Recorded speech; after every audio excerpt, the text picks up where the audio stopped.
Why do you think the majority of people lose that curiosity in their day-to-day? Patience, lack of patience. We want it now. Go fast, go fast, go fast. But I think it's the opposite. You have to slow down to go fast. And it was the coolest thing about this moment with this executive. She was like, oh my God, I see it. It like clicked. And now life slows down. Now, if I gave her the answer two sessions ago, it would have been my idea. Sure. Just like in selling or winning relationships, we have to make it their idea. We have to make it the customer's idea to want to buy with us. And how we do that is we have to understand the problems we solve. We need to understand how we solve those problems differently or better than our competition. It's not just about staffing. Maybe, we fill positions, but how we do it is differently or better than our competition because my client tells me that. I've asked those additional questions to see, hey, how would a client talk about the services we provide? How do we know? Well, ask them. And so like doing those types of things is what creates someone else to sit in that pain, what creates someone else to want to buy from you. And if I ask great questions of my team, they're going to sell themselves. If I ask great questions of my clients, they're going to sell themselves. When I'm the one trying to convince people, they're going to resist me. You mentioned going slow to go fast. I'm just coming off the back end of completing my first marathon. And over the last year, I learned a lot about zone 2 training, if you think about, I appreciate it. If you think about getting better at running or getting good at running, I guess the instinct would be, well, let's go out and run as fast as possible, get my heart rate through the roof so that I can train my heart to work better.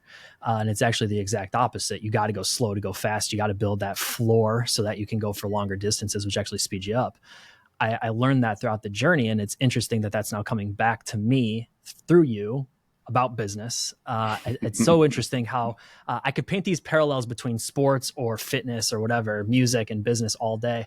But I love when the universe sort of puts somebody like yourself randomly on Riverside, saying back a lesson I've been repeating to myself for the last 8 months. So I had to make a comment about that. When I think about curiosity, when I think about asking the right questions, my concern is that in an industry where sales reps turn over so quickly, they don't know how to be curious because they're just given a script. They're given the playbook. They're told, call these 20 people, call these 40 people. You get a live person on the phone. Here's what you're going to say. And just like you had mentioned, that AI can be maybe a negative crutch if used the wrong way. So can call scripts. If we don't know the foundation of why we're asking the questions we are, then we don't know how to call that audible. We don't know how to pivot, right? If somebody says something, we're not used to it, we shut down, we get nervous, we get scared. Maybe we hang up the phone and run away. I certainly hope not.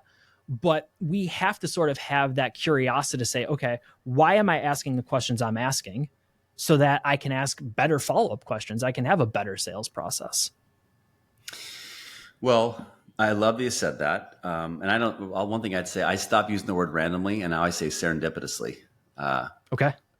I always like to believe things happen for a purpose or reason. But I'd say that how people get good at what you just talked about requires one word. Let's see if we can put the host on the spot, see if he can get it. It starts with a P. Yeah. It's like if you ran a race, like you ran a marathon, the chance of you saying, you know what, I'm kind of bored, I might go run a marathon. Probably not going to be a good outcome. But if you put in the P, you put in the work, put in the reps, just like a golfer, if I go to the driving range, I am doing this, starts the P. Any idea what the word is yet? I would say it's either persistence, it's practice reps, it's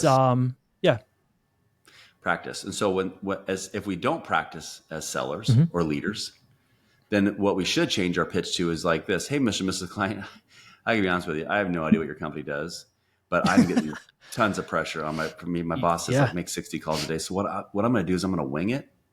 And what I'd like you to do is just give me the exclusive. I could give two, what about your business? Cause I don't really care, but because I got to get my deals in, I got to get my calls up. What do you say? Would you like to work with me, Mr. and Mrs. Client? Now I'm being really sarcastic, right? That's not what we'd say, but but you're not, because that's how the call is coming off, 100%. Right? They're not saying it, but that's exactly what's being done. Yeah. It's like, let's say that you say something that allows me to ask a great question, but I'm like, I just go right into, so we have a sale 4 for 1 plus a Casio and a new pair of Asics. Would you like to sign here, Mr. and Mrs. Client? It's just like, No, that's like the mayor of A-holeville. No, thank you. Right. But when we slow down to maybe ask something that, well, hold on, you said something, Mr. McClellan. Tell me why that'd be important. Tell me what would be happen if, so you said you got to get this project out by X date. I know you said you got to hire 2 people, but tell me why. Yeah. Tell me what happens if we don't get those people staffed by X date. Tell me who else internally is impacted by this project.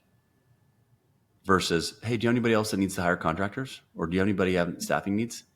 When we practice asking questions differently, and we as leaders have grace for our teams to realize that they're not just going to start day one and frickin' be amazing at what they do. Sure.